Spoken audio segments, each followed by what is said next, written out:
Halo, assalamualaikum warahmatullahi wabarakatuh. Nama saya Fajar Rahmawati, NIM 183151090. Di sini saya akan memaparkan sedikit tentang jurnal yang ditulis oleh Septa Aryalika tentang menganalisis novel Perempuan Berkalung Sorban karya Abida El-Kaizi dengan kajian feminisme.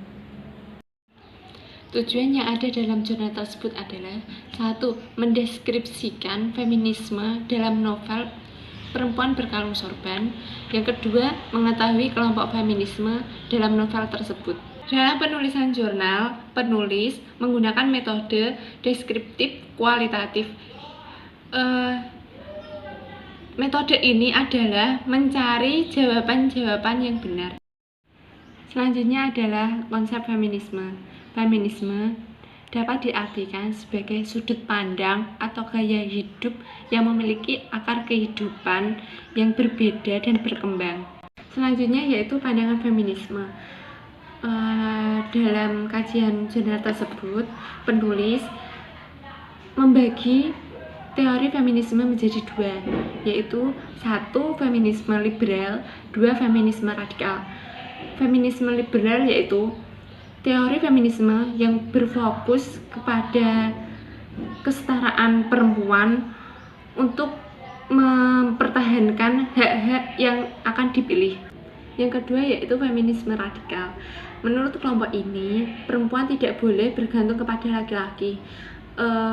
Contohnya tentang materi ataupun tentang seksual. Selanjutnya yaitu hasil penulis dalam mengkaji novel Perempuan Berkalung Sorban dengan teori feminisme. Yang pertama, feminisme liberal. Seperti contoh kutipan novel tersebut.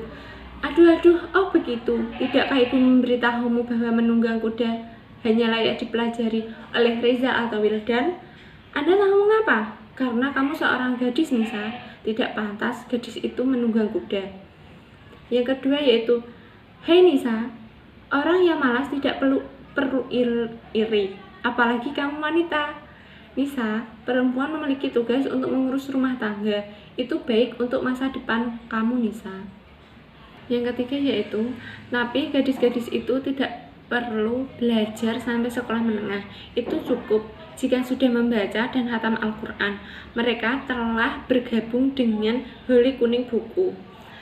Dalam kutipan-kutipan novel tersebut, kita dapat mengetahui tokoh Nisa sangat tertekan dalam pendidikan dan dia sangat terpukul dengan adanya gender antara kakaknya seorang laki-laki dan dia adalah perempuan, tidak boleh sama. Yang kedua yaitu feminisme radikal. Dalam kutipan novel seperti contoh 1. Setelah saya berpikir, saya juga berbicara tentang Samsudin. Jadi, dia membagi uang belanja sama seperti sunnah poligami. Dia akan menunjukkan keadilan pada suatu waktu. Yang kedua, kutipan tersebut adalah, dan ini saatnya saya baru pulang dari sekolah ketika saya menemukan dua makhluk yang berbeda jenis. Sialan itu di atas karpet merah. Yang ketiga, dengar Anissa, bagaimana cara bermain di surga? Lihatlah kami. Bagaimana Anda bermain di Firdaus, dan Anda dapat bergabung dengan kami jika Anda mau. Kutipan tersebut menunjukkan bahwa karakter Anissa sangat mengalami krisis rumah tangga yang diperbuat oleh suaminya, bukan hanya pikiran, namun juga fisik. Feminisme radikal dalam novel tersebut digambarkan sebagai perempuan hanya memiliki hak seperti mengurus rumah tangga, anak-anaknya, dan pekerjaan rumah tangga tersebut. Tidak boleh lebih dari hal tersebut. Kesimpulan dari penulis yaitu untuk mengetahui perjuangan perempuan dalam mempertahankan hak-hak yang telah dimiliki dalam pendidikan juga dalam masyarakat.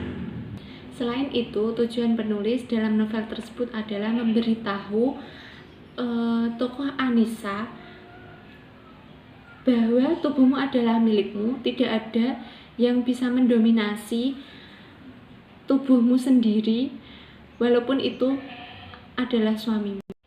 Sekian pemaparan dari saya, jurnal yang ditulis oleh Septa Aryanika tentang analisis novel Perempuan Berkalung Sorban karya Abida El Khalieqi. Wassalamualaikum warahmatullahi wabarakatuh.